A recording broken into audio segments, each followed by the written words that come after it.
inshallah, we're gonna, I'm not gonna hold you guys up. Again, for those who have children, have babysitting in the front classroom. Alhamdulillah, we're gonna have Imam Salim College going to introduce a great teacher, Dr. Umar Farouk Abd-Allah. Inshallah. Imam Salim, you ready?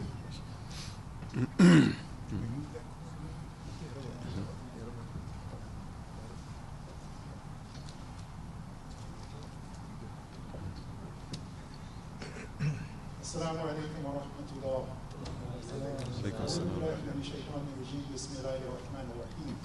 Alhamdulillah, Dr. Umar said just a few minutes ago, let's enjoy ourselves this afternoon. So in that spirit, inshallah ta'ala, we welcome you to the Muslim Center. And I'm going to start by actually asking Imam Abd-Allah to extend that formal welcome. Imam? Bismillahirrahmanirrahim. Well, as always, we at the Muslim Center, we are happy to be able to exercise the reason we were formed in the first place, and that is to bring all the Muslims together in brotherhood and sisterhood, and to have a place that to worship, for the worship of only Almighty God, Allah. So we welcome you here. We thank you for being here. We're thankful for our guests to be here. Actually, don't look at him as a guest, and we'll look at him less and less as time goes on as a guest, as he lives here and moves here. But welcome, Brother Umar, and thank you very much. Thank you, everyone, for attending.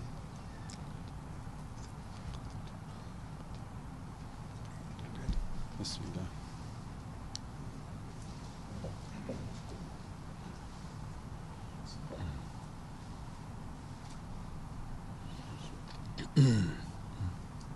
Brothers and sisters, the importance of knowledge is one of the main messages of the Quran. From the very first verses revealed to the Prophet Muhammad sallallahu alayhi wa sallam, Iqra, Allah subhanahu wa ta'ala has stressed the importance of knowledge. This knowledge carries with it responsibility, and according to the Quran, Allah has made a world filled with signs, ayats, just like ayats in the Quran, for human beings to reflect on and to ponder. Belief should not be based on blind faith or simply adhering to tradition. Rather, it should be based on knowledge, reflection, and understanding. Alhamdulillah, this afternoon, we have a program that is being co-sponsored by several different institutions. One is Alam, and I'll talk in a few minutes a little bit more about Alam. Number two, and these are not in order of importance or significance, but just in order of my humble recognition. The Beacon Foundation, alhamdulillah, which is doing some very, very excellent work here locally.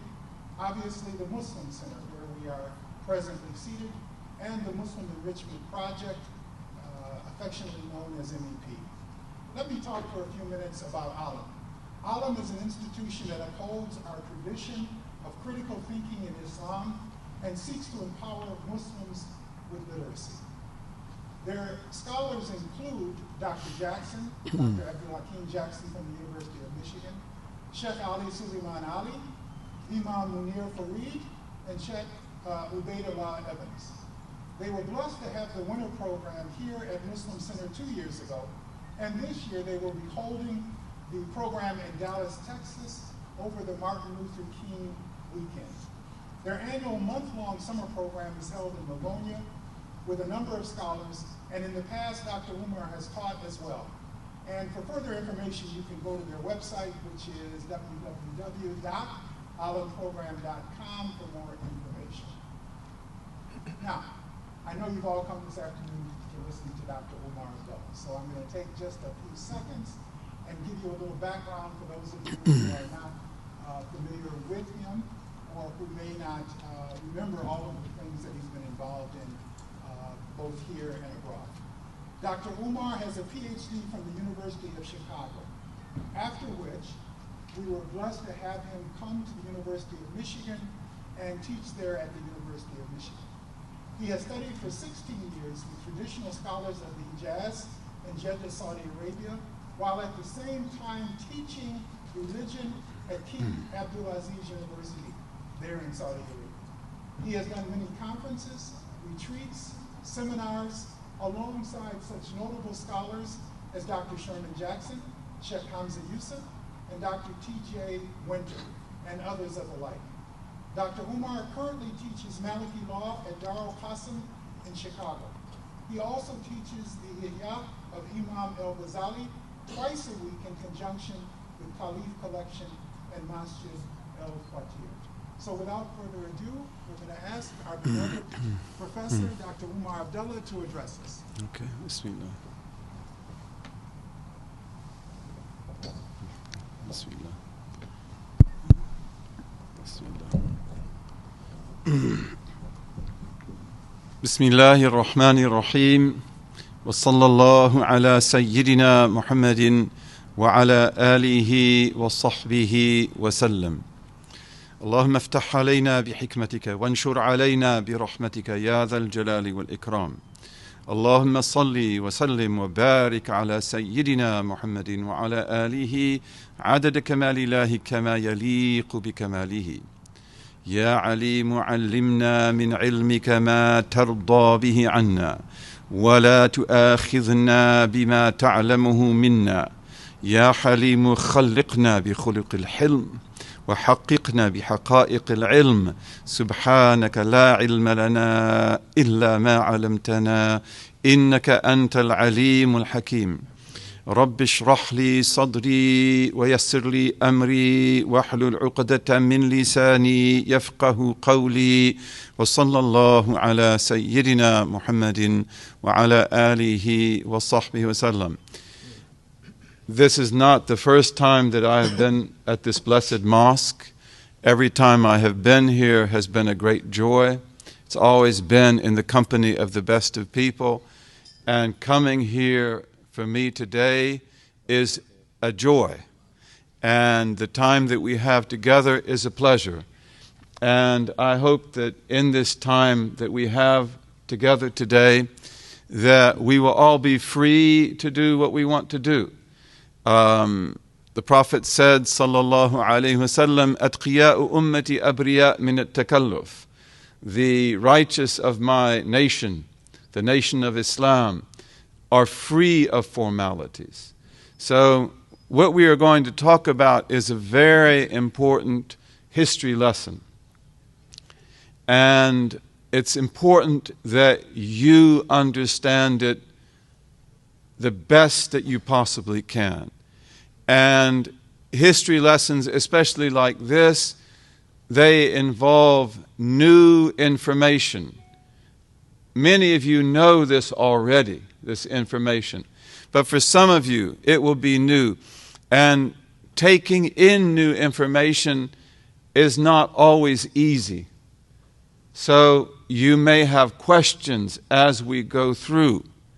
And feel free to ask your questions. Anything I say that's not clear, feel free to ask. Anything that you want to add, feel free to do that. We want to get as much benefit out of this historical lesson as we possibly can. Is history important? How important is history? What would you say? What did Malcolm say? What did he say? What's that? History is more qualified to reward any type of research. MashaAllah. History is more qualified to reward any type of research.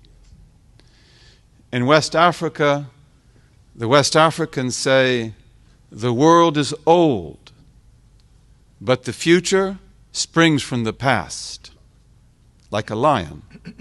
The world is old. This world's got a lot of history.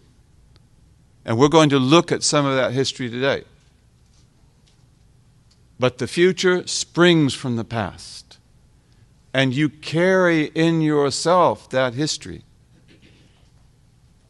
And so history is very important. And that's also why when people want to destroy other people, they try to wipe out their historical memory.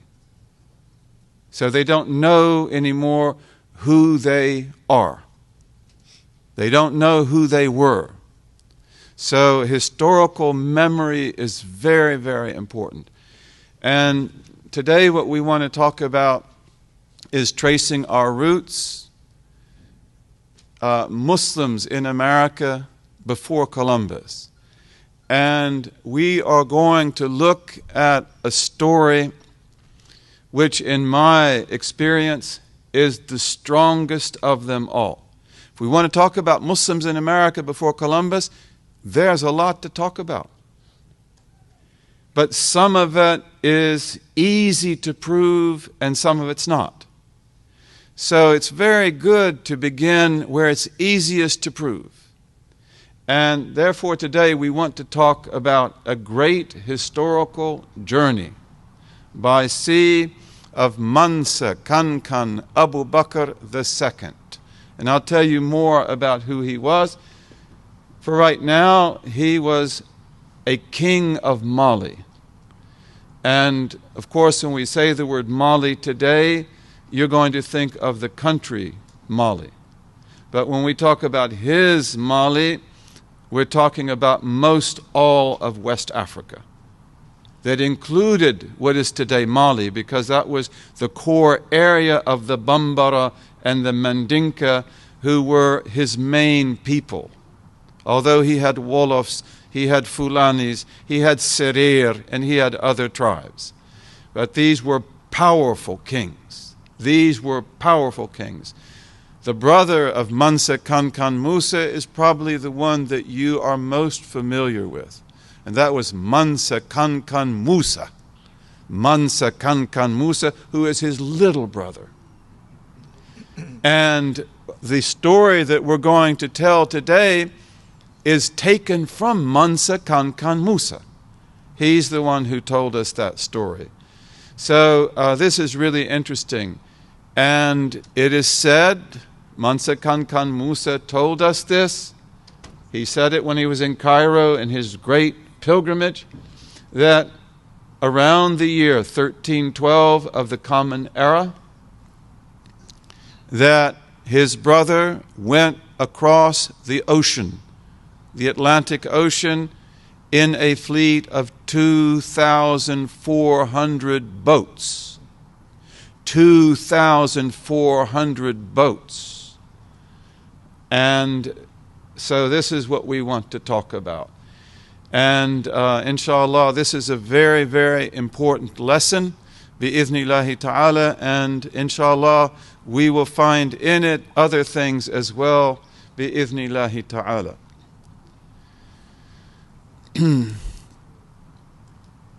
One of the ideas that a lot of people have is that it's not possible to cross the ocean on your own in a little boat. That we had to wait until there were big ships with big sails who knew how to get across the ocean. And you'll see a lot of people say that people could have only come to America by land. It was impossible that they come by sea. Okay, but Columbus came by sea. The Spanish and the Portuguese after that came by sea. Every one of us has relatives who came by sea or today air. They crossed that water. And so this is one of the most important things that we need to begin with, is that it is not at all impossible to cross the sea. And especially if you are an African and you leave West Africa and get in the currents, you're going to come here. It will be very difficult for you not to come here. You've probably heard stories about people who get caught in currents. We have people that want to sail around the world or paddle around the world. Sometimes it takes them years to do that. And if you've heard those stories on the radio or you've heard about them on television, you often hear that these people get caught in currents because the ocean is full of currents. And when they get caught in the current, they have to paddle all day long just to stay in place. and sometimes they don't make it, and sometimes they break. So the ocean is filled with currents. And when we look at Africa and America, we're looking at two worlds that are next to each other and are actually very close. They're very close. So here we have the African coast. And of course, this is West Africa here. These are the Cape Verde Islands. Okay, these islands right here are the Cape Verde Islands. The Cape Verde Islands are right at the north of the equatorial current. Okay, this is the equatorial current. It comes down by the coast of Africa. Then it goes this way by the Cape Verde Islands, and it goes right to the Caribbean. And then also sometimes it goes further down by what is today Ghana, and then it comes further south, but it still comes to the Caribbean. Okay, those are the equatorial currents. They are extremely important, and they are very powerful. Every year we get hurricanes that are coming to Florida and to parts of the Caribbean, and they are also carried by the currents. The winds are also affected by the currents. You get the buildup of these storms off the coast of West Africa. West Africa hardly ever has storms. And I've asked people there, I've had the honor to be there many times, that because usually the West African coast, especially in the Gambia, it's very, very peaceful, very calm. And I will ask people, because I'm only there at certain times of the year, do you ever have hurricanes? They don't even know what that is. I said, do you ever have big storms? Not like we have. Of course, they have rainy season. They'll have the rainy season when the monsoon rains come up and there's thunder and lightning. It's very beautiful, very important. But they don't have these storms like we have. Those storms are bred there, and then they follow the equatorial current, and they hit the Caribbean or Florida or the American coast. Okay, so these equatorial currents are very, very important. And if you get in the current, you're going to come to America whether you like it or not. It will be very difficult for you not to come. If you were in a raft and you don't have a sail and you don't have an oar and you get in this current, then you will be in America, or you will wash up on the shores of America in about 50 days. That means also it's a fast current because there's about 5,000 miles there. It's a strong current. It's a powerful current. So this is very, very important. And when we talk about Mansa Kankan Abu Bakr II, his 2,400 boats will go directly into the equatorial current. That will go straight into the current. He will probably come out of the Gambia River. He may have come out of other rivers. The kingdom of Mali was a river empire. It was also a land empire. It was also a sea empire. The kingdom of Mali was also the most wealthy kingdom in the world in its time. No one could hold a candle to it. What was the wealth of Mali? Gold. Gold. The kings of Mali controlled the gold markets. They had gold that was beyond imagination. Where did they get that gold? Where do you think they got it? Where do you think they got the gold? Sorry? And this brother here, where do you think they got it? Is there gold in Africa? Yes, there is gold in Africa. There is gold in Africa, especially in South Africa. There's a lot of gold, and in West Africa there's gold.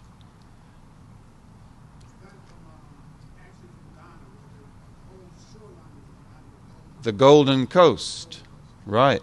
So there's a lot of gold in Africa, no question about that. And that's a very interesting story. Some historians have said, though, that when we read about the gold that was in the kingdom of Mali, they must have had some other source as well, because they had a lot of gold. In the kingdom of Mali, and this is really interesting, it's very important to understand that often when we think of people before our time, we think they were isolated in the world. Well, when you have as much gold as the kingdom of Mali had, you're not isolated anymore. People will come to you, right? They will come to you. In the kingdom of Mali, they had to have small coin. They have to have small coin. Pennies, nickels, things like that. In the kingdom of Mali, what did they use for small coin? Do any of you know? How would you buy an egg in the kingdom of Mali?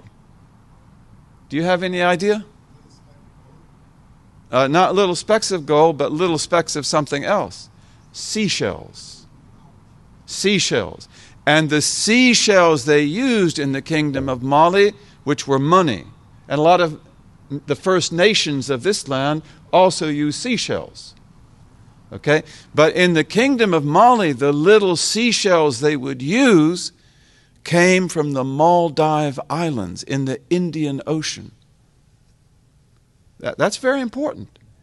That means that they had direct connections with the Indian Ocean, and they were able to purchase special seashells in the Maldive Islands that you don't have in West Africa. And then they're able to use those seashells as coin, because gold is extremely valuable. It's very hard. You'd have to have a tiny speck of gold for an egg, right? So you see, you're talking about a world empire.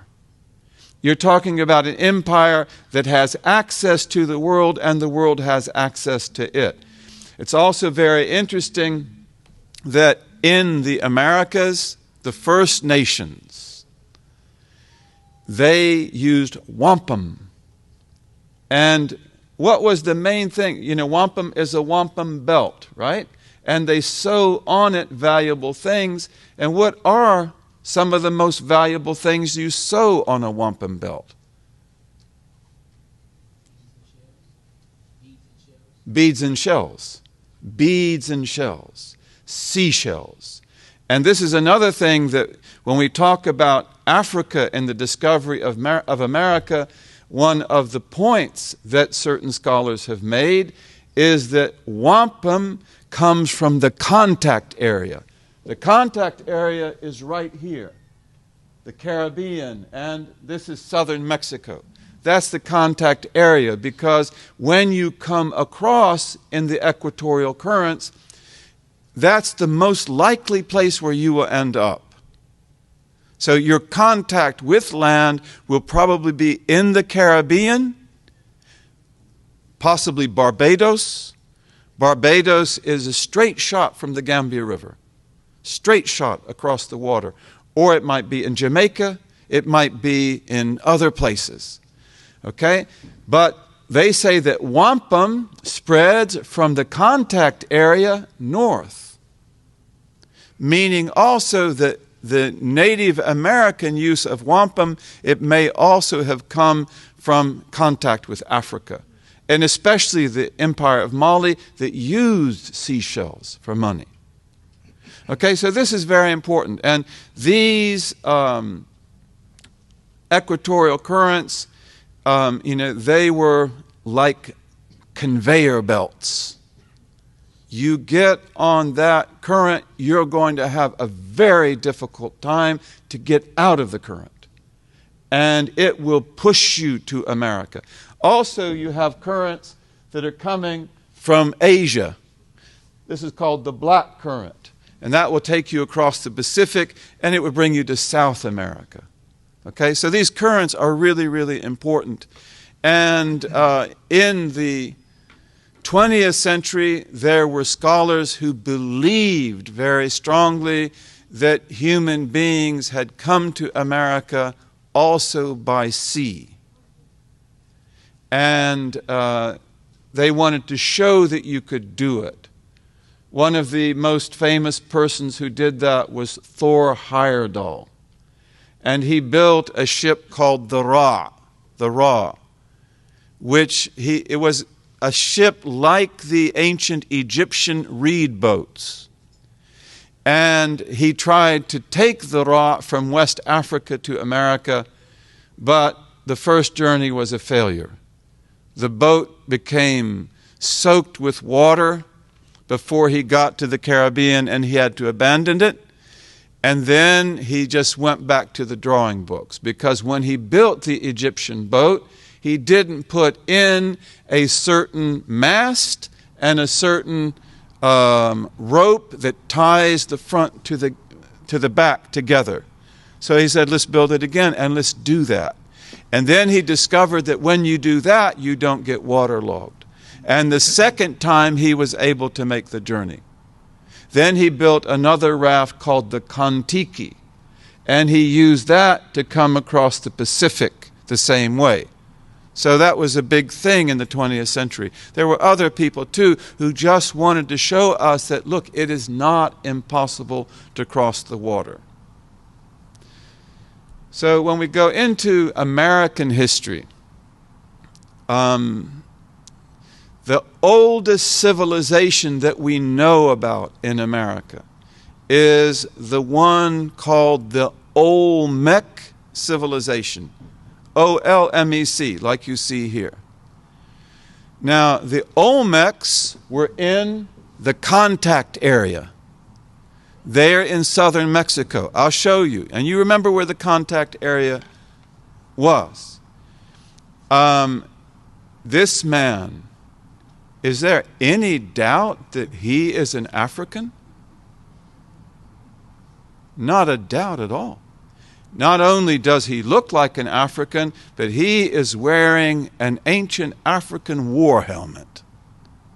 And you'll see that when we look at the Mandinkas, that their war helmets are not very different from this. These are metal bands that they put on their heads so that if they get hit by a sword, it won't crush their skull. So this man is definitely an African, and these are called the Olmec heads. And they are believed to be portrayals of the rulers of the Olmec civilization. How long ago were these people believed to have been in southern Mexico?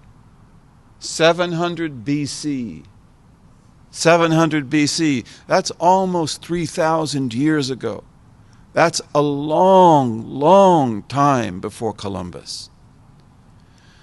And again, how could they possibly get here? By sea.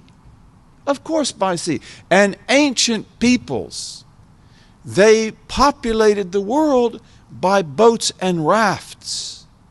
That's the way that ancient people got around. The world was a different place in those days. You didn't have highways. You didn't have maps. And often, if you were to go on land, you've got forests, you've got mountains, you've probably got other people that are there before you who may not be friendly, right? So in the ancient world, people prefer to travel by water. And they will use rafts and different types of boats, and often they will try to stay near the coast. And they will stay in rivers and things like that. But that is the easiest way and the safest way to travel. If you're traveling like that in West Africa, you better stay close to the coast. Because if you get off the coast just a bit, you will be taken into the equatorial current, and you will end up on the other side.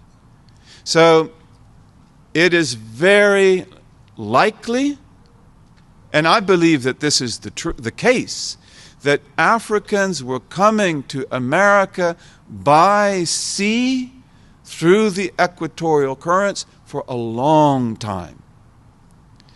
There have been interesting studies about the population of Africans in America in the early colonial period.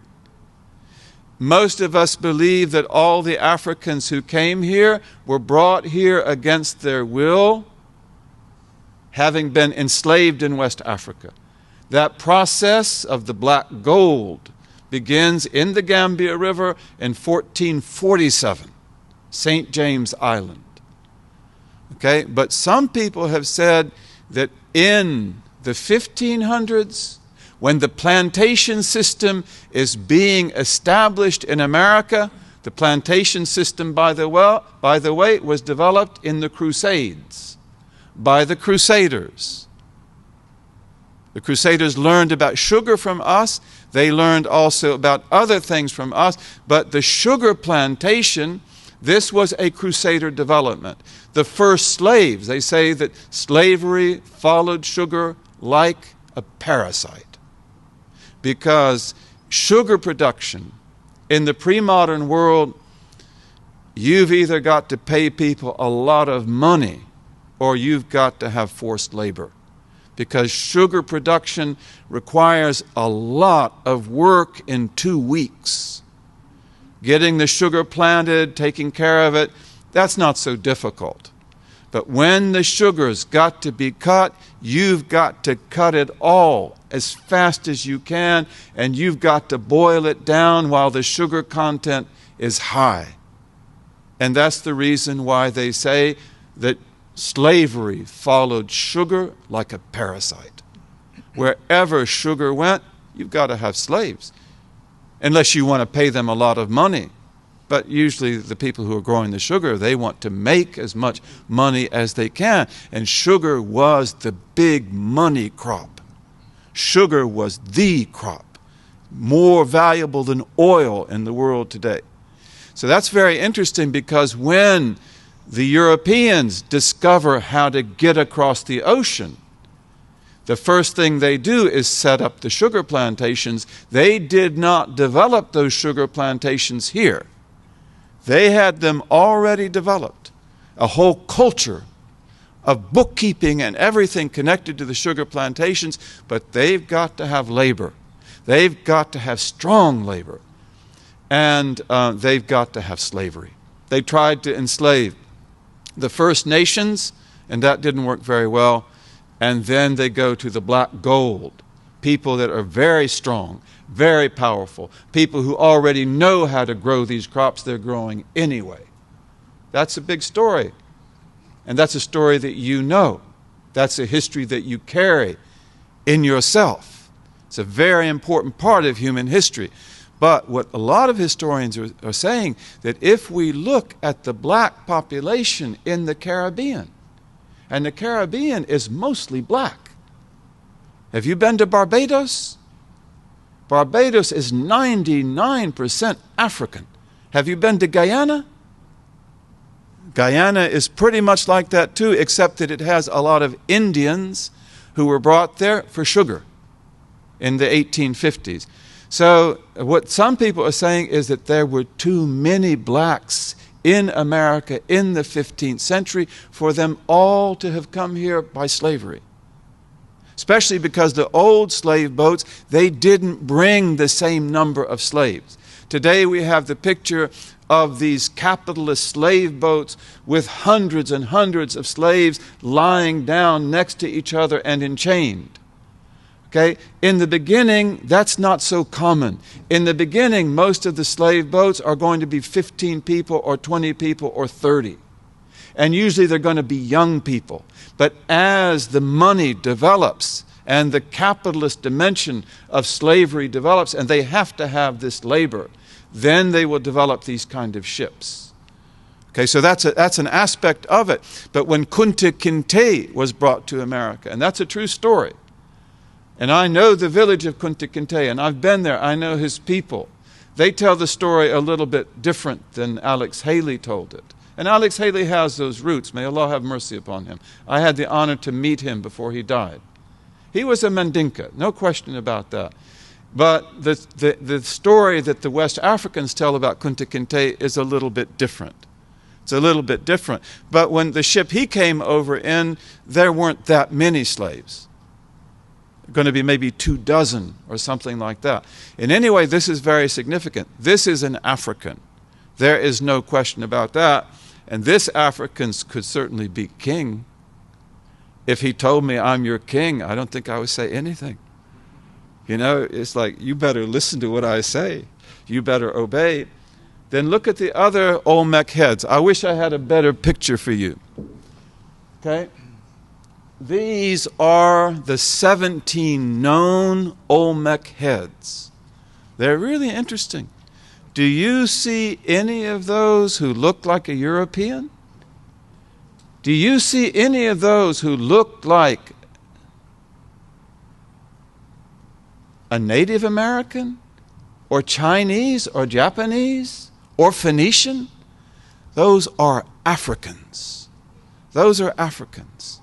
And they are very interesting people. And again, this is 700 years before Jesus Christ. And this is another interesting thing about American civilization, ancient American civilization, is that people here love to make images of their rulers. And they had religious reasons for that. They had other reasons for that. But the thing is that one of the most interesting and blessed gifts is that they like to portray the people similar to the way they looked. This is a person that you would be able to identify him if you saw him on the street. Right? This is not a symbolic representation. Okay, and if you look at the rest of the Olmec heads, I hope you can see them. Like, these are individuals, and some of them are laughing. You can see that some of them probably like to joke. West Africans love to joke. And West Africans preserve the peace by joking. In West Africa, I have a friend whose name is, guess it, Kunta Kinte. I stayed with him for a long time. He's the one who took me to the village of Kunta Kinte. He didn't know about roots, but he knows about Kunta Kinte. He and I are very, very close. He's a Mandinka. He's a Mandinka. And, you have in the Gambia many different tribes, beautiful tribes. But the Mandinkas are very powerful. And I see Mandinkas here in front of me, by the way. I also see Fulanis and other. I'm not going to tell you anything about that. You have to come to West Africa. They'll tell you what your marks are. I can't say that. I'm not allowed to say that. But Mandinkas are strong people. Abd-Allah Evans is a Mandinka. He's a Jahanke Mandinka. I've been to their villages. And he's amazing. And when I see the intelligence he's got, the strength he's got, I'm not surprised. I've been to your people. I've seen your people. You are serious about Islam, and they are serious about Islam. Right? So the Mandinkas never defeated. But when the British came, the Mandinkas just said, just leave us in our villages and don't touch us. Okay, if you want to fight, we will fight. But, we don't have guns like you have. We don't have cannons like you have. And, we can't protect our women. We can't protect our children. But their villages stay intact. And they have solidarity. And all the tribes are like that. But then you have also the Fulbe, the Fulani. Fulani and Mandinka, are very compatible. And they're very also easy to rival each other. So therefore, the custom is that Fulanis and Mandinkas joke with each other. I had a really close friend who died last year. Allah have mercy on him. His name was Haji Jallo. He's a Fulani. Jallo is a Fulani name. And I loved him. He loved me. I love Kunta Kinte. He would come to see us, and Kunta Kinte would joke with him and make fun of him. Make fun of his name Jallo, because Jallo in Mandinka means griot, the singer who tells you the history. That's okay. But Jallo in Fulani means something else. course, Haji Jallo will come back to Kunta Kinte. But I didn't like that. It's like, it's not polite. And then one night we went to the airport. I and Kunta Kinte, we wanted to pick up some people. A brother who's coming from Canada, Bassam, who's probably here. Is Bassam here? There he is, right there. We have to go to pick him up at the airport. And as we're going in the airport, we go by Fulani women who are selling bananas. So Kunta Kinte walks by them. They know he's a Mandinka. They can see his tribal marks. He knows they're Fulanis. And he says, "You won't sell any bananas tonight." And then the Fulani woman said, "You'll be the first to buy my bananas." And so I said, okay, I got to check this out. I want to find out what's going on here. And then I asked certain people, and they say, this is the way the Fulanis and the Mandinkas are, because their elders do not want them to fight. And they are people who are very capable of that. And that would not be good. So therefore, they joke. And in African American culture, you have things like that to this day. When you go to West Africa, you go home. You go home. Those are your people there. Those are your people there. And they are beautiful people. Serer and Jallo and Jola, they do the same thing. Serer and Jola, they always joke because they are competitors. So they're not supposed, if they fight, it is outrageous. Their elders don't want them ever to fight. But they joke, so that they take the pressure off. In any case, you see that some of these people were very capable of joking. Look at some of them, Look at this guy right here. This one doesn't look like a joker. Look at this one right here. Huh? But you see, they're all very individual. These are real people. These are real people. And you can count on it. These were the kings of the Olmec Empire. And probably, as was the case with Mansa Kankan Abu Bakr, they didn't bring women. That's probably the case. And so they will marry the women who were here. And therefore they will blend into the population. That's probably also what happens with the people of Mansa Kankan Abu Bakr. Okay? Okay, this is the contact area. So the Olmec heads, they were found here. This is southern Mexico. This is the Yucatan Peninsula. This is, the Caribbean is right off the ocean. Okay, so, and this is where the Olmecs were. They get into the equatorial current. This is where they will come. It would be difficult for them to go anywhere else, and this is where they built their civilization, and out of this later on will come the Mayan civilization and others. So this is very, very important. Let's take a look here now at a little bit about the kingdom of Mali under Mansa Kankan Abu Bakr II. His rule was between 1307 to 1312. The kingdom of Mali was the yellow, and it was a very tight, well-controlled empire. Again, it was a river kingdom, and the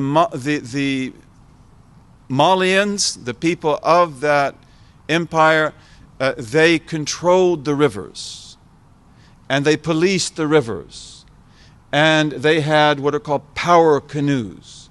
They used power canoes to do that, and they had tremendous wealth. They also traded overland. They had gold. They would send caravans across the Sahara. Caravans would come back. They built mosques like this in Gao.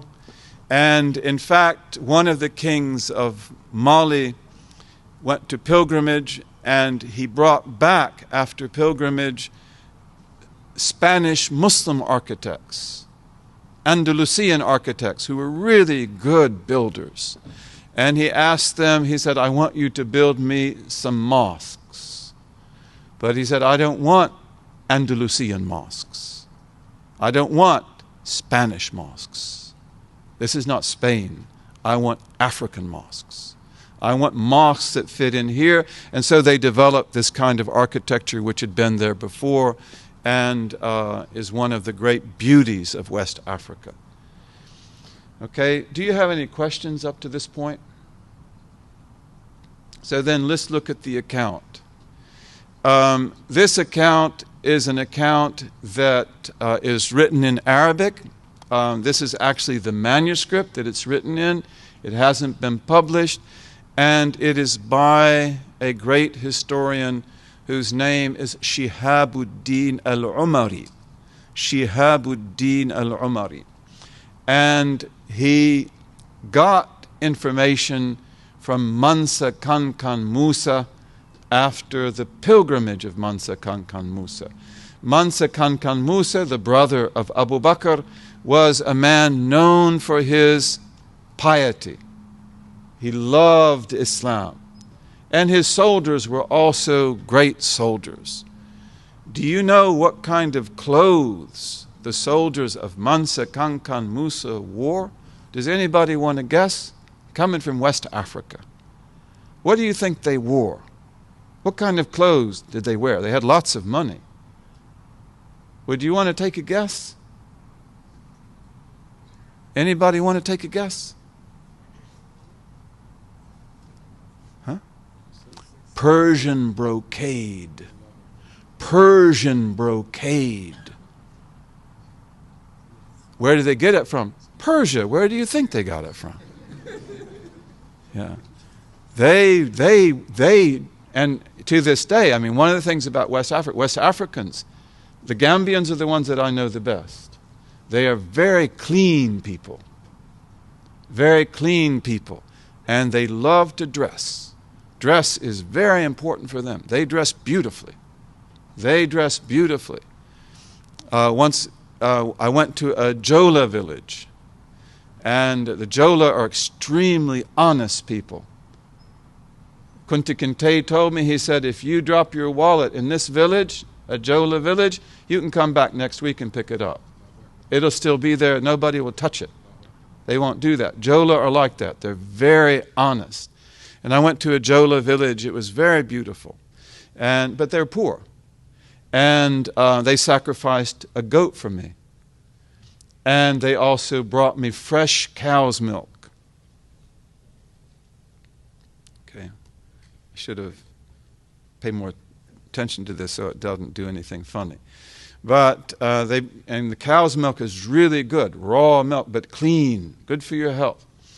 And because I was a white, they knew that I probably eat with silverware.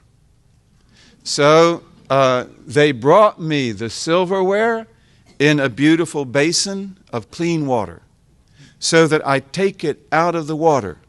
Why? So that I know that this is clean silverware. That's really beautiful, really beautiful. So you can imagine what the soldiers of Mansa Kankan Musa looked like. They wore Persian brocade. And on their spearheads, they had a special alloy of gold, silver, and bronze. So because gold is usually soft, so they mix it with silver and bronze, and then they have a gold spearhead.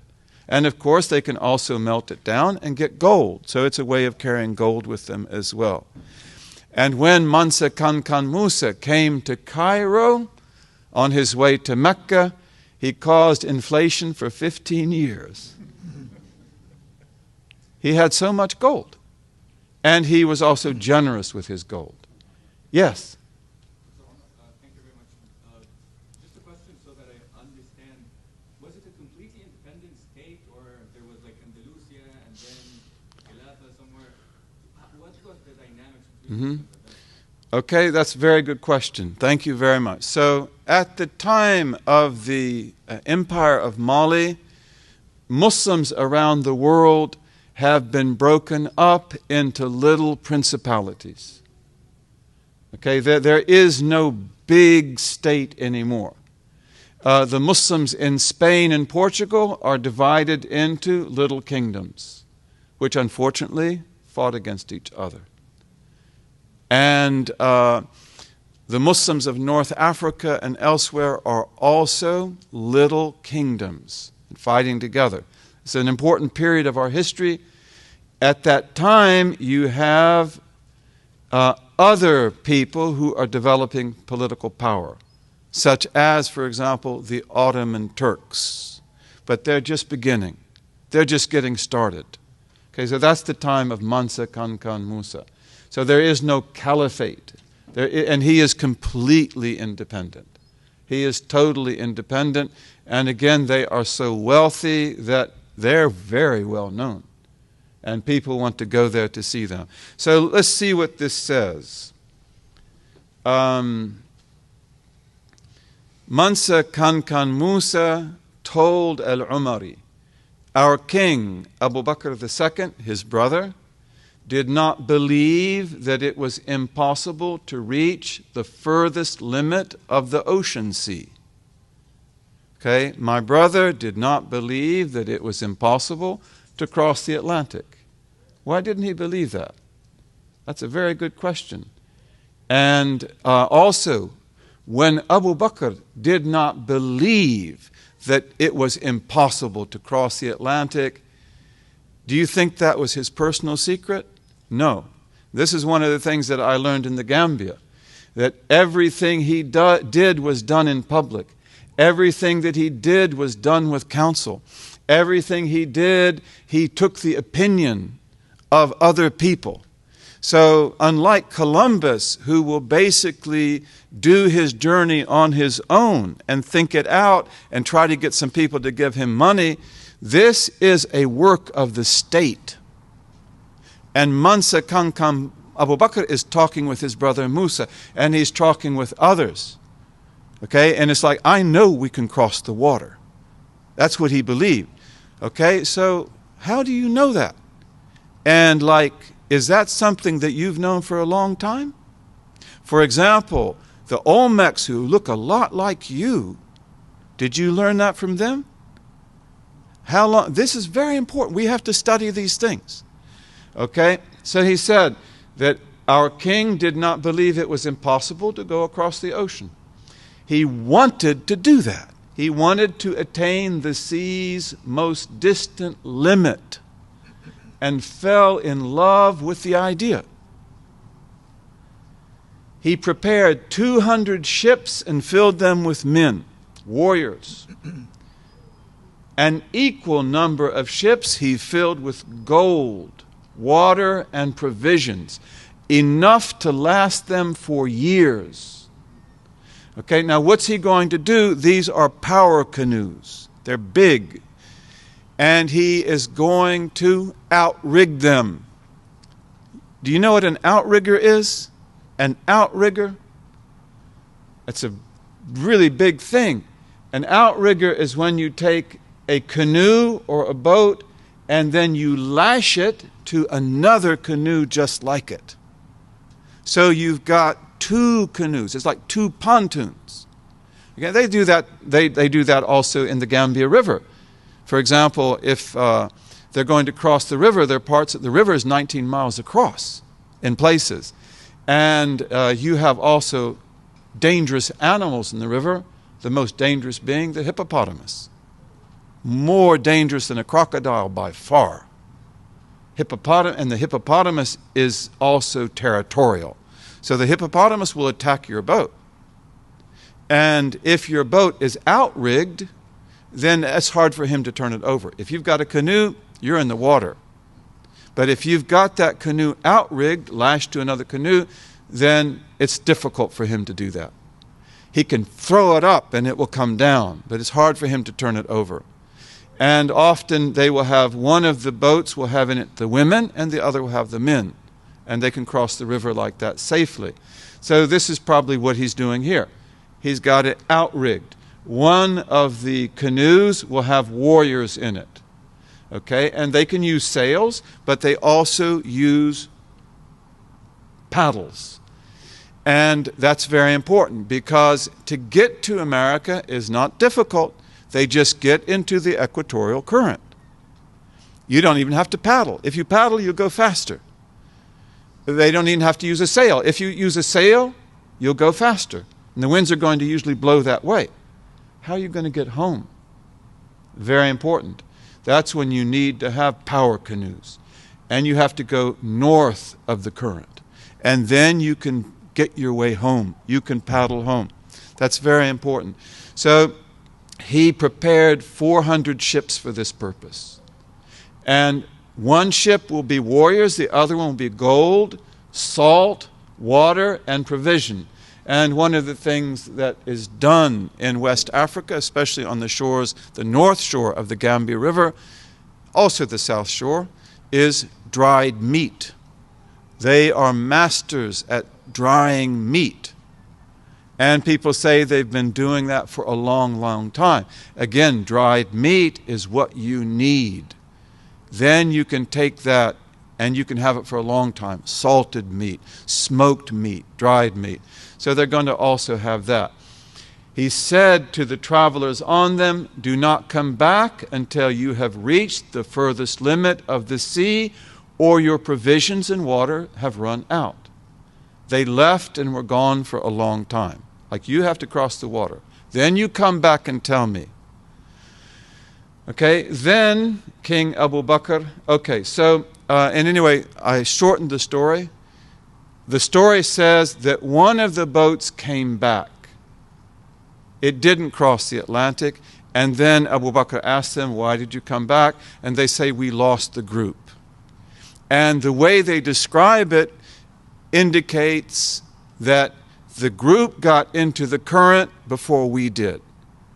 He said they got into the river and the sea. That's what they call it. That's like the current. The currents are like that. And they disappeared over the horizons and we couldn't catch up. So we came back. And so he said, okay. He said, then King Abu Bakr II prepared 2,000 more boats. 1,000 for himself and the men he would take with him, and 1,000 for provisions and water. And he set out on the ocean sea with those who were with him and sailed on it. That was the last we saw of Abu Bakr and his men. Now why, does this make sense? Why would Abu Bakr do that?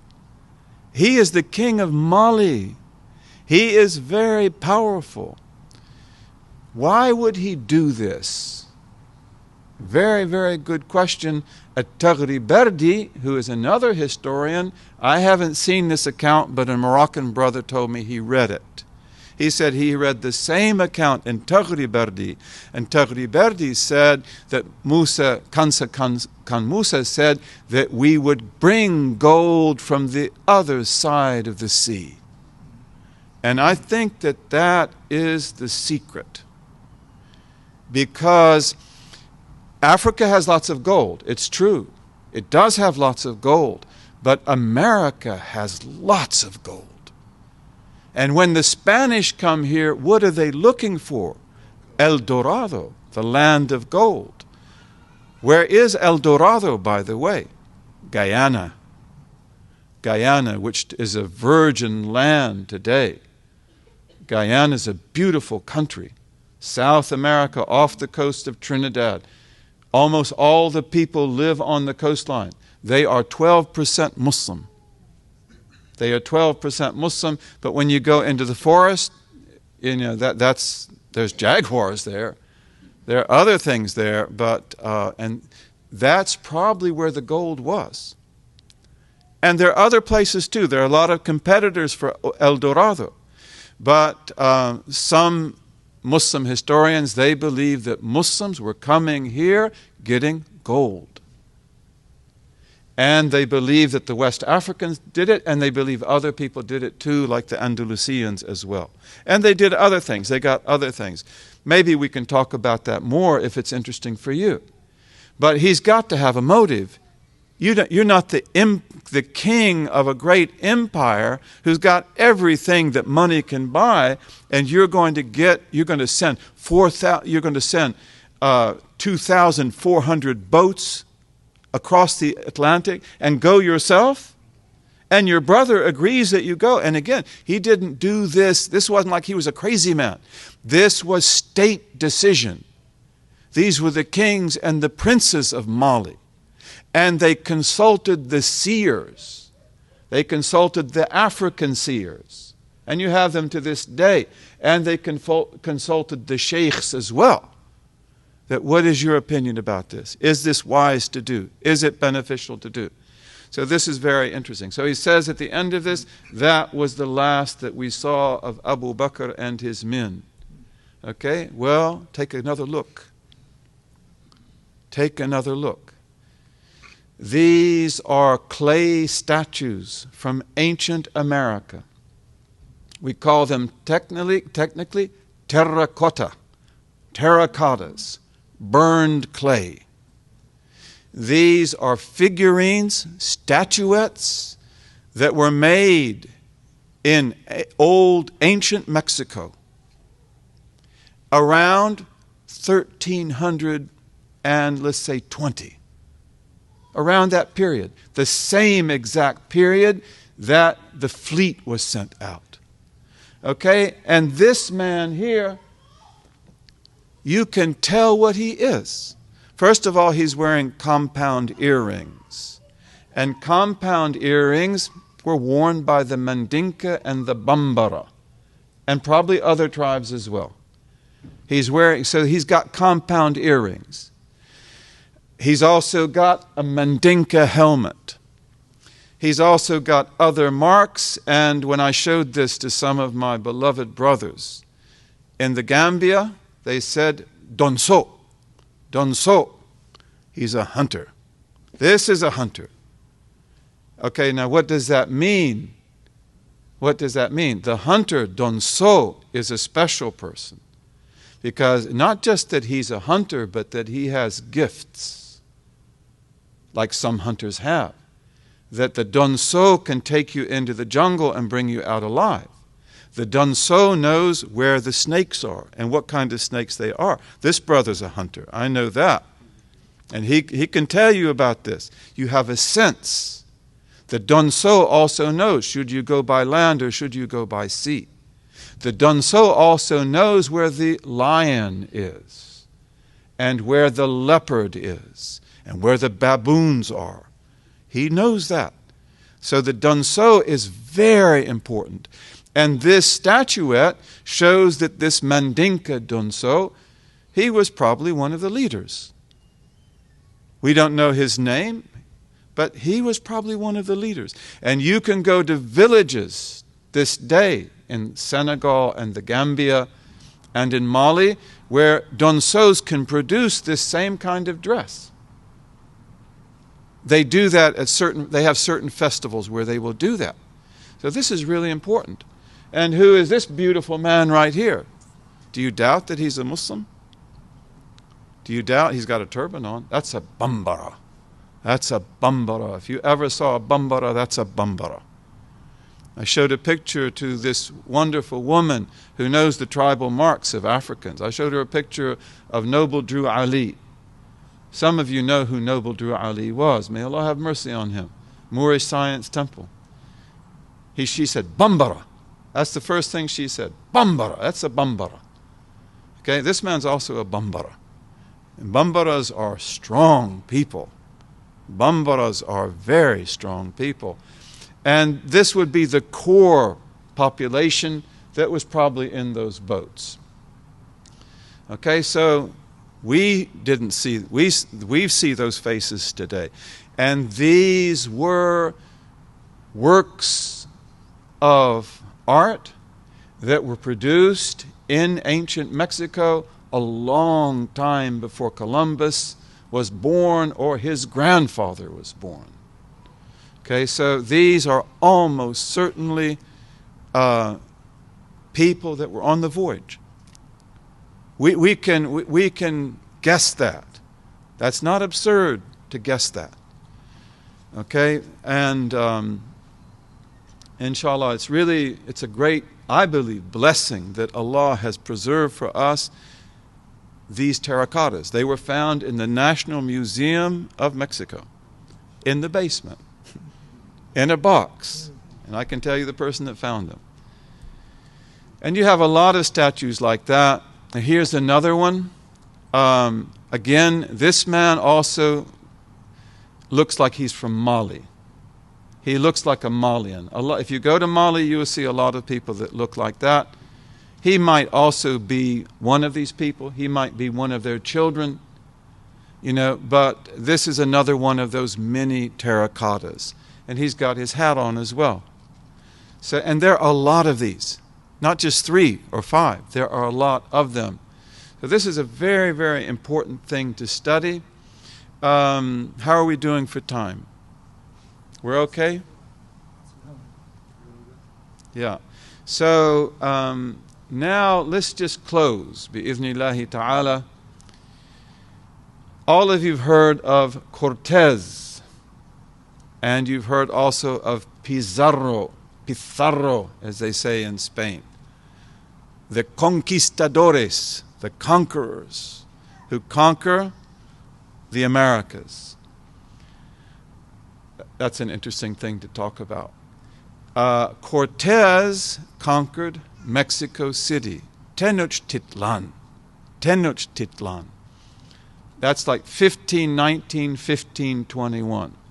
Here's what he writes. First of all, when Cortez came to the Yucatan Peninsula, which is the contact area of the Olmecs that we looked at before, he gave it a name. Didn't have a name they knew before that, and he called it Cairo. But why would you do a thing like that? Why would you call this Cairo? And they say, well, because he thought that he had discovered part of the Islamic world. What? Why would you, Cortez, who knows so much about Muslims and the way they look, think that you were in the Muslim world? Like, you people really don't have you don't have a GPS. Okay, no, he called it Cairo. Well, as you know, there are pyramids down there. They're Mayan pyramids, but he almost certainly didn't see a single pyramid because they were in the jungle overgrown. So he saw something else that made him think that this must be a Muslim land.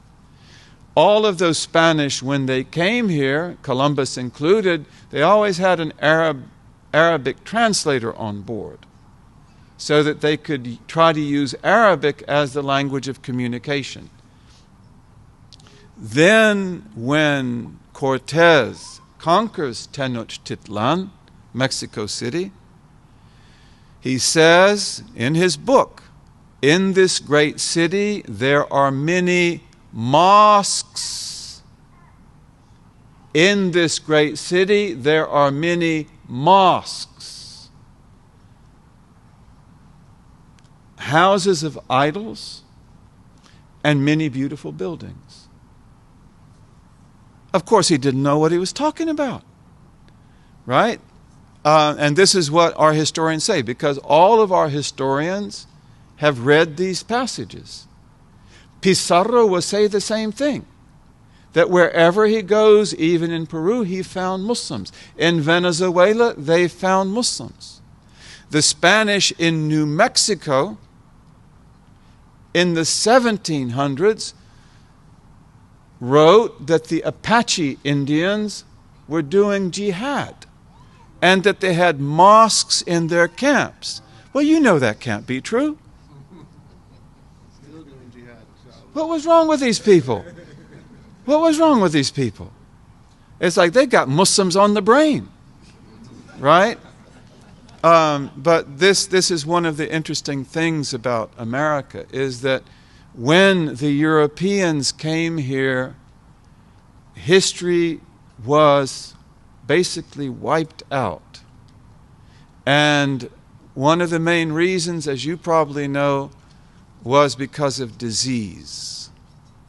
That diseases began to spread, that the native populations here didn't have immunity to, and also they didn't know how to make medicines for. Because they were good at making medicines, but diseases like smallpox and other things like that, it wiped them out. That was everywhere the case, in North America, South America, Central America, and then other things happened as well. The conquistadores were not friendly people. They were not politically correct at all, and they wiped out their enemies.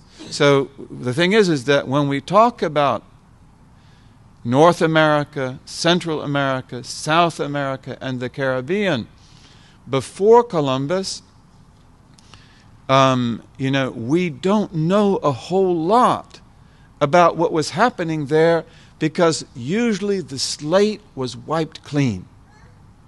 And that's why we have to take these stories very seriously. Cortez is not a fool. Cortez was trained in the arts of war. Cortez was a strategist. He might not have been very nice, but to think that he couldn't tell the difference between a mosque, you don't think he ever saw a mosque? How many mosques did he burn down? How many mosques did he see? So when he said that in this great city there are many mosques, why can't we believe that? And it's again cognitive frames, the way we think. You know that you can't cross the ocean in a canoe.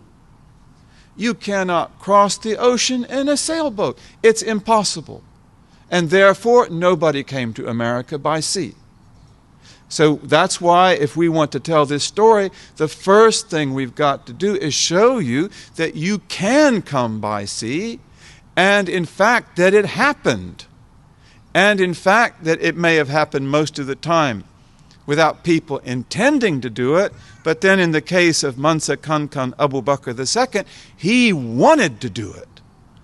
And as the Emperor of Mali, the motive is very likely gold.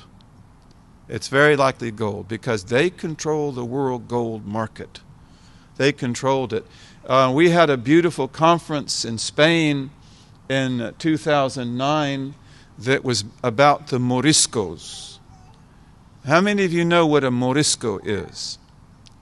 Sister, what is a Morisco?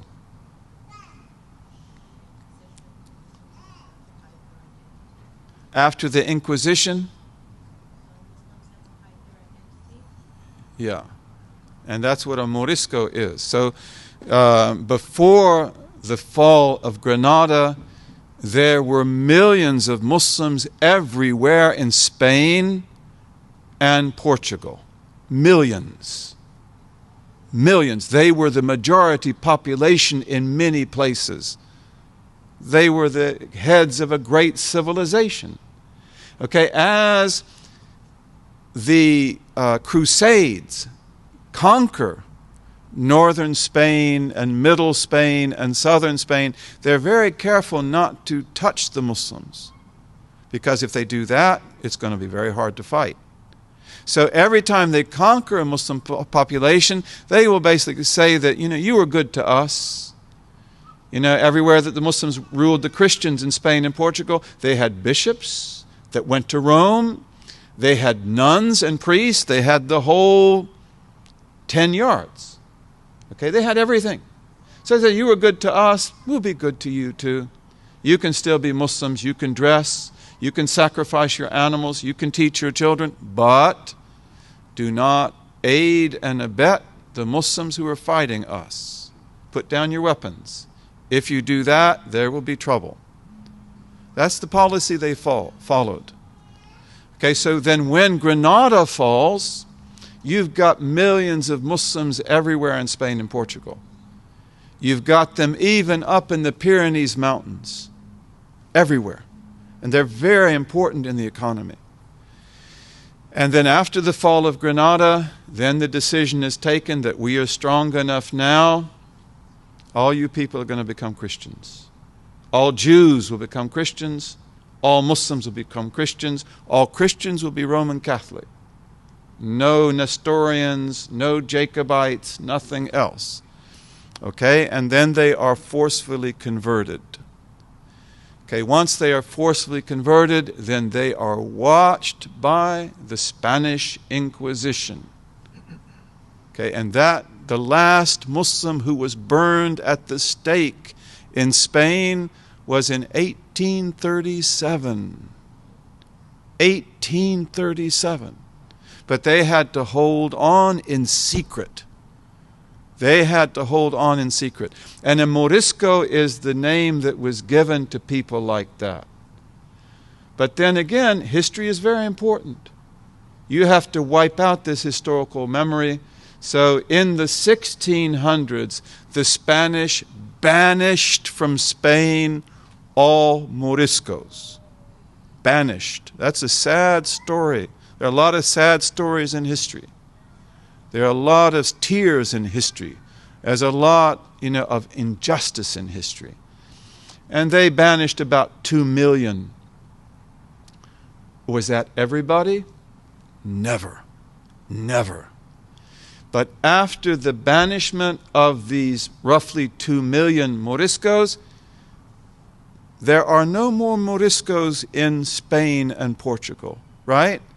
So you're a Morisco, but you won't dare say that now.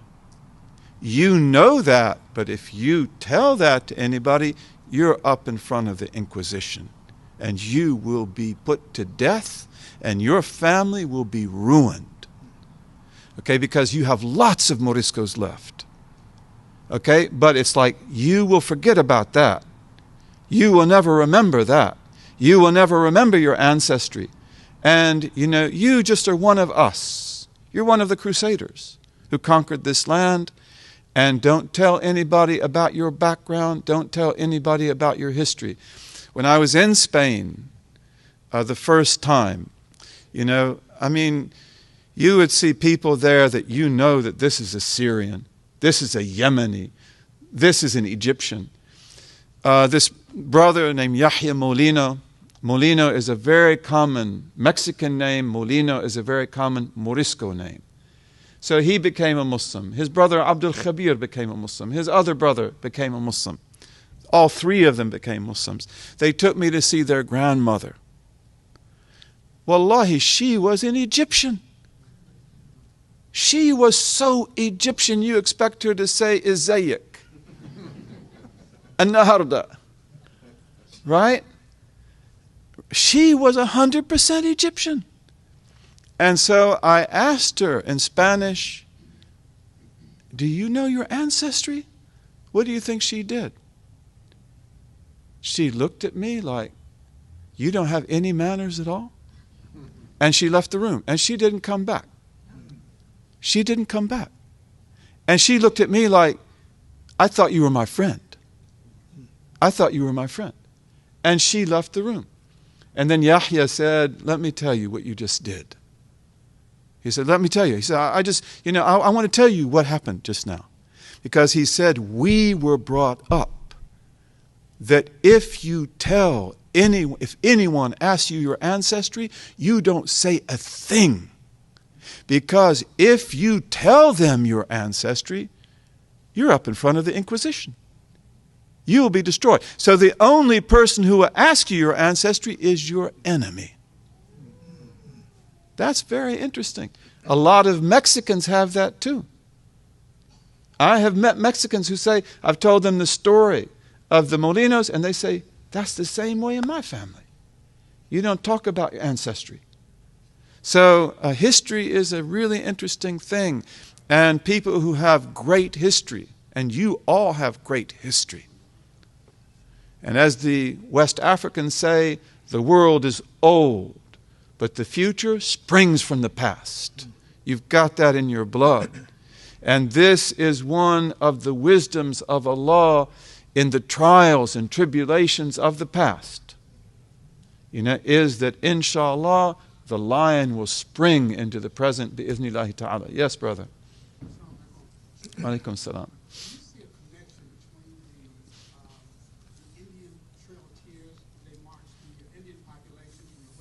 Mm-hmm. The East Coast out to the Midwest, and the disappearance of the Muslim communities that existed in southern Georgia, southern South Carolina, northern Georgia, Mm-hmm. There was a lot of intermingling between the Africans who were formed from Mm-hmm. communities Yeah. in the 1800s, Mm-hmm. Indians who were marched out. Mm-hmm. Very, very interesting. Very interesting. My own family was very close to the Iroquois nation.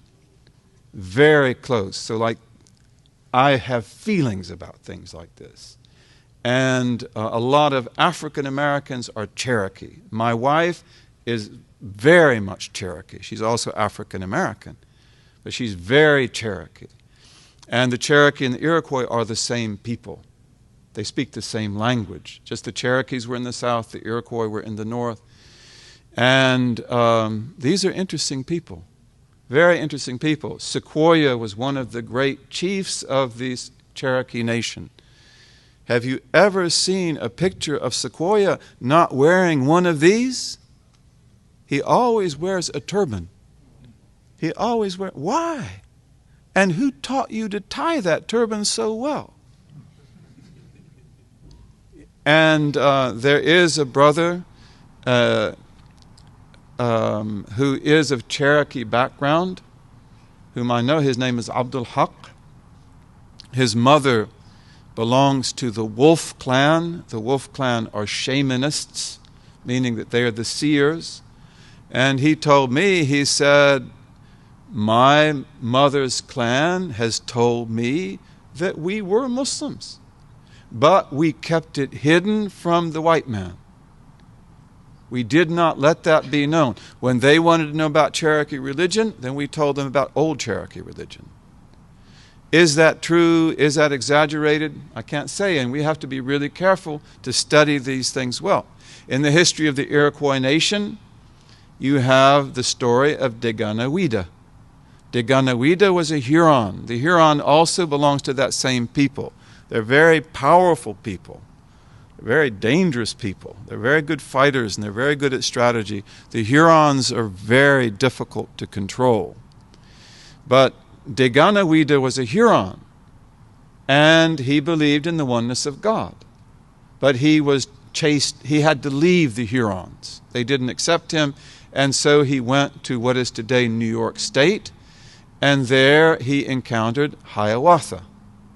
Hiawatha was a Mohawk, and Mohawks are the dominant tribe of the Iroquois nation. You have Seneca, Cayuga, Onondaga, and others. And Hiawatha was a cannibal.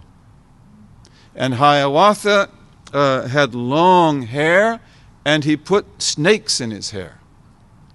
They were his pet snakes. But if you go to talk to Hiawatha, it's hard to look at Hiawatha. He's not pretty to look at. He's big and he's very dangerous. And he eats his enemies a lot. He's a cannibal. And the snakes will come out and look at you. It's like, oh, wow. Like, you know, Mohawk actually means human eater, eater of humans. So they say that Deganawida came to Hiawatha and he put himself in a tree over the lake where Hiawatha would wash. And Hiawatha is ugly, frightening. And so Hiawatha comes out in the morning to wash, and he sees a beautiful face, smiling. It's Deganawida. And Hiawatha goes like, and then Deganawida jumps down from the tree and he laughs at him. And he says, like, that was a beautiful face you saw, wasn't it? He said, that's your face, that's not my face. He says, you are a beautiful man, but you must declare the oneness of God. You must follow the law of God. You must give up cannibalism, and you must unify the nation. The Seneca, the Cayuga, the Onondaga. That's what Iroquois means. It means confederacy. Okay, so the Mohawks can do that. Other people can't do that. So you've got to put them together, and Hiawatha does those things. And then Hiawatha becomes very beautiful, and he becomes very wise, and he puts together the Iroquois nation. Those are interesting stories. Those are very interesting stories. And so if we look at the story that we just had, that Cortez comes into Mexico City and says this is a great city and it has many mosques. And like those African Muslims came over in the 1300s, okay, you can expect that Islam would have traveled. You can expect that it might have entered tribes like the Cherokee and like the Iroquois and the Lakota and the Comanche and the Apache. These tribes in particular are the ones who have that aspect about them. And so that's very possible. Again, we have to be careful not to exaggerate and not to get carried away. We have to be really sober, and we have to understate, and we have to look for the evidence. But we have to understand that what we are talking about here is a precious treasure. It has to be uncovered properly. Yes, brother. Wa alaikum assalam.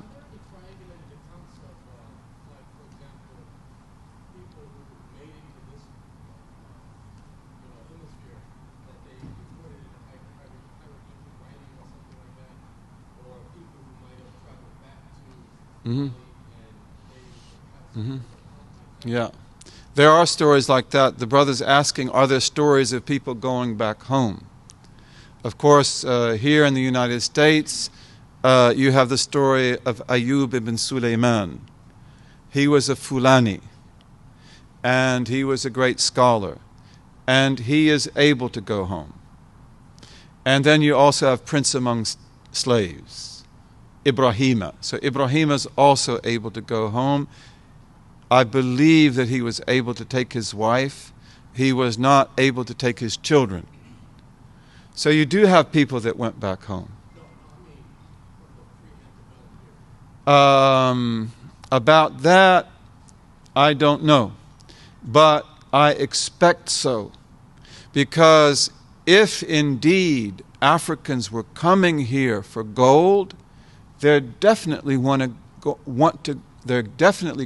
to want to go home. And they can do that too. Why then don't we have any knowledge about that? Well, why would you think? Why would you think? We live in a world that shares a lot of information. Although, as you probably know, people that have really private information don't share it with anybody. And they also are very careful to guard themselves against espionage, right? And in the ancient world, maps are not something that you go to Barnes and Noble to buy. They don't sell maps. You've got a map and you keep it secret, because this is your guide to the markets of the world. So you don't expect the king of Mali to say, "We discover gold in America. Put it in the headlines of the newspapers." No, they will say, "Top secret. Keep it quiet." This is one of the reasons also why we don't know a whole lot about the gold mines of West Africa. The story that I have read in history is that the kings of Mali did not know where the gold mines were. How could that be? Does that make any sense to you? And that's because the gold mines were controlled by special tribes. And those tribes, their whole religion and culture was based around keeping the mines hidden and secret. Then how did the kings of Mali get gold? How did anybody get gold? I'll get to it in 1 second. How did they do that? What you do is you have a rendezvous point, a meeting point, which is designated. It might be a river, for example. Okay, so you go to that place and you put there the thing you want to sell. The thing that they really want you to bring is rock salt, because they live in the forest and they have problems with iodine and salt. So rock salt is worth more than gold. And in the pre-modern world, salt was worth more than gold. Salt is very important. We've just got so much of it today that we eat too much of it. So you say you have rock salt. So you take some stacks of rock salt, you leave it there, and you go away. And you better go far away. And then at nighttime, they will come and look at what you left. And if they want it, they will put gold there. Okay, then the next day, you come back and you look at your rock salt and you look at the gold. And you say, like, that's not a good deal. Okay, or you say, that's a really good deal, take the gold and go, and leave the rock salt. Okay, because they said, oh, we're willing to pay that. If you say, like, I don't accept that, my salt's worth more gold than that, then what do? Just leave the salt. And then you go away, and they will come back at night, and they may give you more gold, or they may take the gold away. And that way you know that they're not going to bid any higher. That's the way they did it. One of the kings of Mali, we are told, it's like, I'm the king of Mali, like, what's going on? So he said, capture some of those people, trap them. And he did that. And then they say that he tried everything he could do to get them to tell where the mines were. They wouldn't do it. And in the end, he even tortured them. And they wouldn't do it. And in the end, he even killed them. And so there was no gold until he died.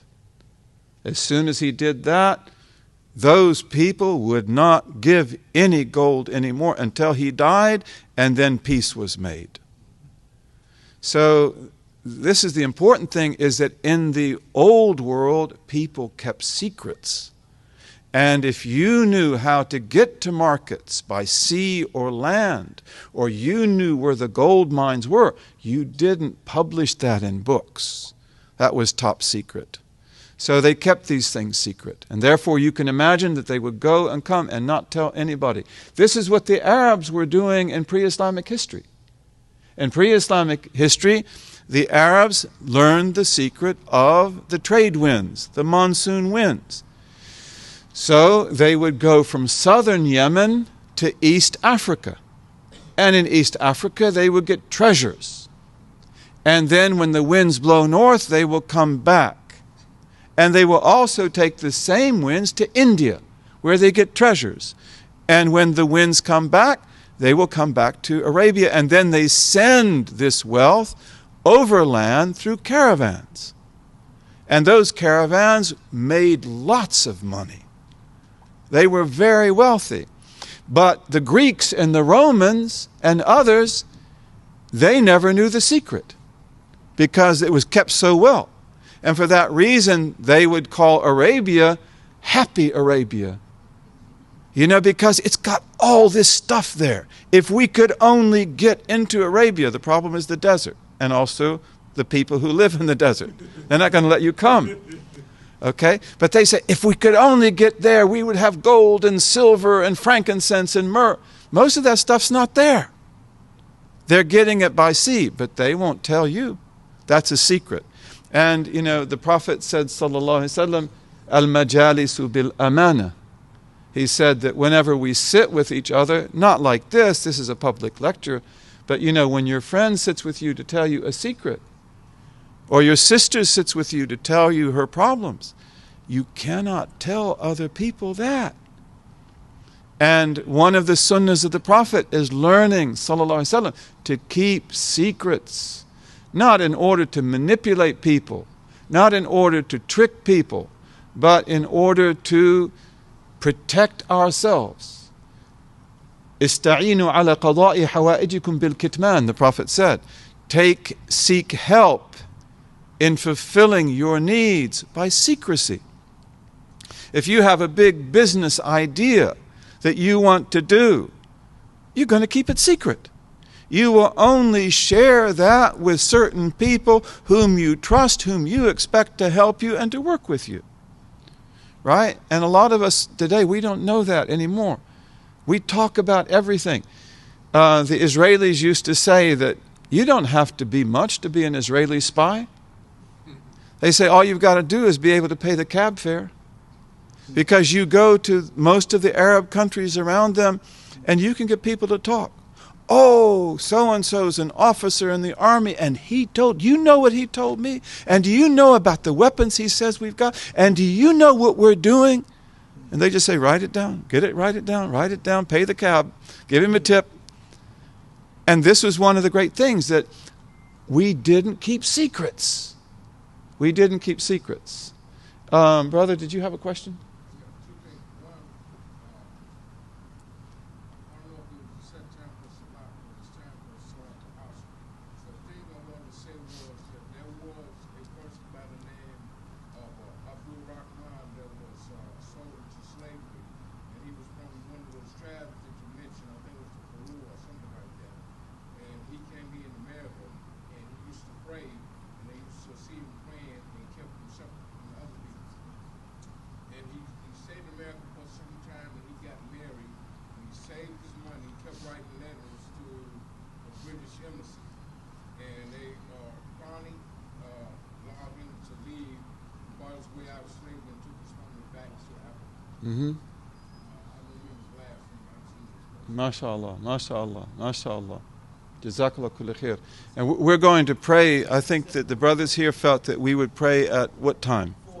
At 4 o'clock. We'll pray at 4 o'clock. Okay? Inshallah. Yes, Sidi. Hmm? Hmm? How, as far as we got in the last 50 years, it's been such a rise of Islamic, return of Islam to the African American. How do you think that our history here, like we just basically revitalizing what we already were before, this history that most of us, probably 99% of us don't know. Do you think this played a major part in the revising of our spirituality? I believe it does. The truth will set you free. And, mashallah, I gave a presentation like this in the Chicago City Jail. This was at Eid back maybe 2003, about 10 years ago. And most of the brothers who came were African Americans. A lot of them were also Hispanics. Some of them were just from the general prison population. And I was concentrating on what I was doing. You try to pay attention to the audience, but one of our brothers, whose name is Jamil, he said, Dr. Umar, he said, I don't know if you noticed it, but he said, I saw lights going on in people's heads. He said, maybe you didn't see that, but he said, I did. So, and he said that it really benefited the people there. So we have to know who we are. And I believe that for African Americans, it is very important to be able to go home and to see who are the people that you come from, and to meet those people, and to learn about those people. And they feel very deeply about that. They feel deeply about that, as you also feel deeply about that. And you will see, my wife went there last year. She went to the Gambia. And I had the belief that she was a Mandinka, because I've seen the Mandinkas. And then I also showed her picture. To certain people, they say she's a Mandinka. But my wife, mashallah, this brother knows her really well. Sister Iris knows her really, really well. My wife, Samira, is an extremely solid, sane person. That's why Allah blessed me to have her as a wife, because she could hold me like, you fool, She could hold me where I needed to be. She's very, very strong. She's very wise. She's very patient. And so my question was, how will this trip affect her? And I had been in the Gambia weeks before she came. She came a few weeks later. And she told me, she said, on the airplane here, she said, I saw a man that looks just like my father. I saw a person that looks just like my cousin. I saw people who looked like these relatives of mine. And then when she got to the Gambia, she said, I know this place. She said, really? She said, I know. My wife is not like that. Samira, she never talked like that. She doesn't talk like that. And she was like a little girl. And she was like in a dream. And they treated her like a queen. They treated her beautifully, beautifully. And so I think that that is very important. I think that's very important. I've had the honor to be among the Gambians now for a long time. Many trips, many years.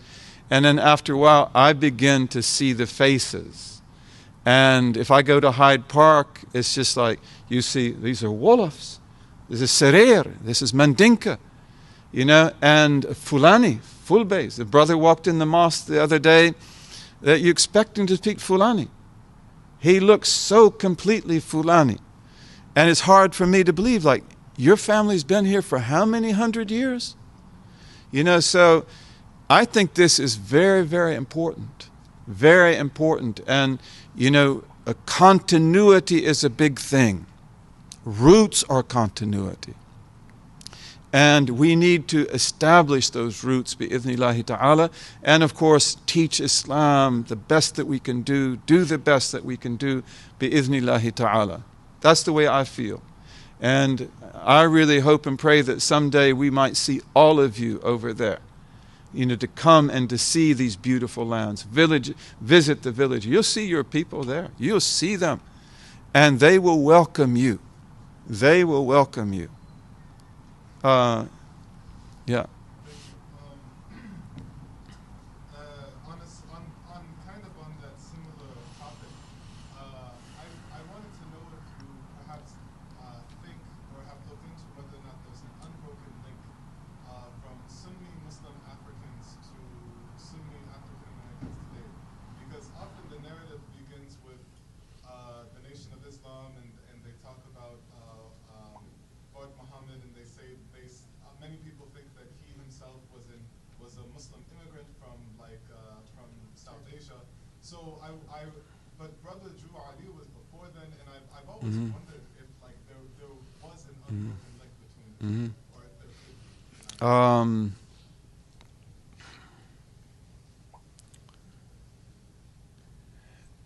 be. You know, in the 1930s, there were studies that were done of African Americans. And one of the really interesting studies was of the Geechee Islands. And a lot of you know where the Geechee Islands are, right? Off the coast of North Carolina. And, you know, they found that a lot of the African Americans that were interviewed there in the Geechee Islands, this is in the 1930s, they had two names. So they would have a Christian name and they would have another name, which they call basket names. I don't know why they called them basket names. I have an idea. Maybe it's because in the Geechee Islands they preserved African basket weaving. Ah. They want to find like a basket that's just like a West African basket. Wow. And that's one of the things That's very interesting. But they called them basket names. And that's a very, I didn't have any idea about that. But they called them basket names, and these basket names would be overwhelmingly Muslim names. And they would be African pronunciations of Muslim names, like Ahmadu, Amadu, Khadijatu, and things like that. So, you know, these are things that we have to study. And again, you know, a lot of that history is just there to be discovered. Allah says in the Quran, وَأَمَّا مَا يَنْفَعُ النَّاسَ فَيَمْكُثُ فِي الْأَرْضِ. As for what benefits people, it will remain in the earth. A lot of times it will remain in the earth hidden and buried, like the Dead Sea Scrolls. The Dead Sea Scrolls are amazing. They go back to before the time of Jesus. They tell things about the religion of Moses that affirms what we believe. And these were put away in caves in the Dead Sea, and they were sealed up with prayers, and they were only discovered after World War II, 1945, 1947. And the whole world, some of you people, if you have as white hair as I have, I don't know if you remember, in the old days we didn't have television. I don't know if there's anybody here who knows that world, but I lived in a world where we didn't have television. Even radio wasn't that common. And I lived in a little town in western Nebraska, and we would go to the movies on Saturday. And at the beginning of the movie, you have the newsreel. Okay, because you're not going to see this stuff anywhere else. And I remember things about the Dead Sea Scrolls. This was big news. And then they discovered another cave, and cave number 4, and then blackout. After cave number 4, they discovered the Bible in cave number 4. And then it's like, get everybody that talks out of this group. It will be a few Catholics and a few rabbis. No Protestants were allowed to stay. I don't know why, but that's what they did. They have certain priests of the Catholic Church, and they picked ones, by the way, and they have certain rabbis. And for 50 years, no one was allowed, and they discovered over a dozen more caves. But they didn't let us see what was there until the 1990s. For your good and mine. One person said that, well, we can't let this information out because it would bring chaos to Jewish and Christian circles. Well, what about our circle? Say, well, it wouldn't bring chaos to your circle. So Allah keeps things in the earth. And one of the things in the Dead Sea Scrolls, it says, because a lot of pious Jews who were heirs of Jacob, at the end of their lives, they would dig and bury what they called a geniza. A geniza. You who know Arabic, do you know what geniza means? In Arabic, you say jeniza. But you wouldn't say E, you'd use another word. You're not going to say geniza, you're going to say what? Janaza. Janaza. A geniza is a burial, and it's just like the story of John the Baptist. That Zechariah, who will inherit what I have of the legacy of Jacob? Because none of these people are trustworthy. I can't give it to them. They will corrupt it. They will change it. So he says to Allah, give me an heir who can receive this inheritance. And that was John the Baptist, Yahya. But a lot of them didn't get the heir. They didn't know anyone in their family that could be trusted, so they just bury it, they seal it, they pray upon it, and they ask Allah not to let anyone find it until the end of time. In the book of Maccabees, what happened to the Ark of the Covenant? Well, we don't know for sure what happened to the Ark of the Covenant. The Quran talks about the Ark of the Covenant, the Tabut. But in the book of the Maccabees, it says that Jeremiah, who knew that Nebuchadnezzar would come and destroy the first temple, he took the Ark of the Covenant and other precious things to a mountain of God. And he put it there in a cave, and he sealed the cave how many times? So that it would not be opened until the end of time. And the Dead Sea Scrolls are, Allah knows best, one of the signs that the hour is late. The hour is late. And in the Dead Sea Scrolls they say, but there are many more like this.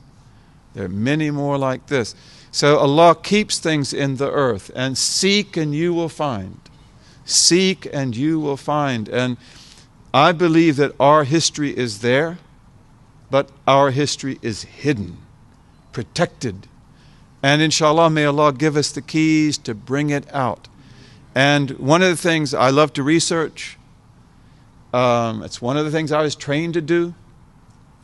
And one of the things about research is that, you have to be really careful. You have to be really careful what you're doing, because often you find something that you don't think is significant.